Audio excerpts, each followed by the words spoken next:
I recently added the Elgato 4K60 Pro into my setup to help me create better content at a much better quality. This card has been helping me create much better and much higher quality content, and I've got some thoughts as to my 5 favorite features of this card. So let's get right into it. Before we go any further, thanks to Elgato for sending out the 4K60 Pro for me to check out. Now, this isn't included in the 5 things, but I wanted to quickly note on this because it is kind of important. The setup of the Elgato 4K60 Pro is super simple. I was previously using an Elgato HD60 Pro all the way up until 2023. I'd never bothered to upgrade until now. And let me tell you, it was a much needed upgrade, but it was very simple to transfer the cards. So if you're stressing out about, oh, the changeover is really scary, it's really not that bad. First on my 5 things is the most obvious, it's in the name of the product, is 4K 60p resolution. The card supports many different resolutions, with the highest being 2160p at 60 frames a second, which is absolutely glorious in this modern era of gaming. As a content creator who's creating content for many different types of games and for many different mediums and many different social platforms, it's really important that I get the best looking content at the best resolution and the best frame rate to really show off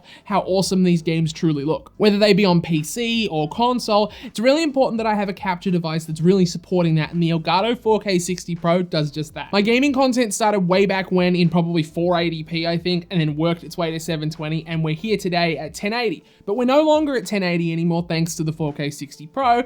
I've now leveled up to 2160, and it's definitely a move that I think people should be making. Whether you're a live streamer, YouTuber, content creator of any kind, high quality content is really, really important and really sets your content apart from the rest. Having video content that is at 4K resolution really makes it look outstanding. Number 2 on this list is HDR, or high dynamic range. For years, capture cards have only been able to do SDR, which is standard dynamic range, which is what most people are used to seeing.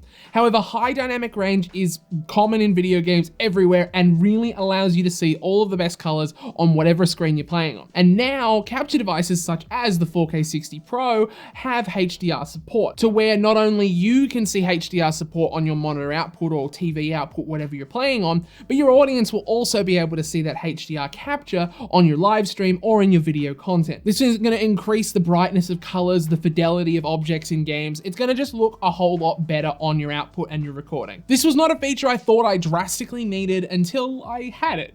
The recordings tend to look a whole lot better using HDR, so it really was important for me to start using this going forward. Number 3, smushed right in the middle, is my actual favorite one, and that's multiple application support. If you've used an Elgato device in the past, you're probably familiar with only being able to use the device in one application at a time. Well, say bye to that with the 4K60 Pro, because it now supports use in multiple applications, which is my absolute favorite thing. For many years, I struggled with how do I stream my games to Twitch through OBS, and then how do I record just the gameplay by itself for, say, VOD content later, or just social media clips or B-roll or whatever I need it for. With the 4K60 Pro, I can do just that. I can easily have my 4K60 Pro plugged into my OBS for my live stream, and then I can have the 4K capture utility up on my screen where I'm actually playing the game potentially, and also recording to my hard drive at the same time. Now, you may very well think, well, why don't you just pull the VOD from Twitch? That, you know, seems fair. You could be quite right. However, Twitch obviously limits bitrate, and you're not going to get it at the original standard quality as you are as it's coming straight out of the capture card. So being able to record it and store it locally, as opposed to having to go to Twitch and wait for your VOD to be uploaded and then download that VOD and then have to re-render that VOD, it's much easier to just use the local original file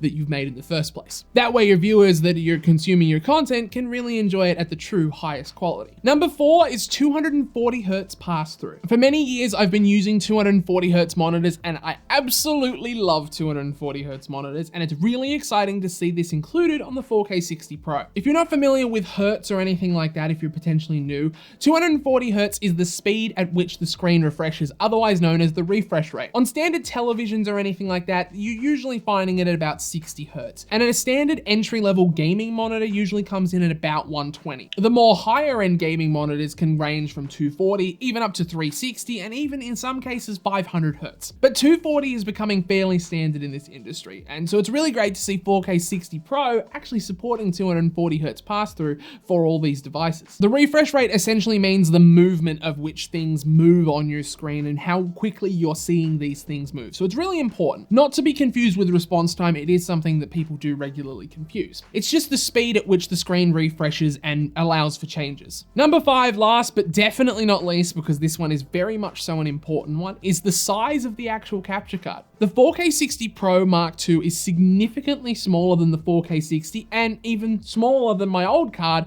of the HD60 Pro. When I took my HD60 Pro out and put it next to my 4K60 Pro Mark II, I was quite shocked to see the size difference. But I was also really happy as well, because less space taken up by a capture card inside my computer is a big win. There's more room for airflow, more room for everything just generally inside my computer. I can put a bigger graphics card now even.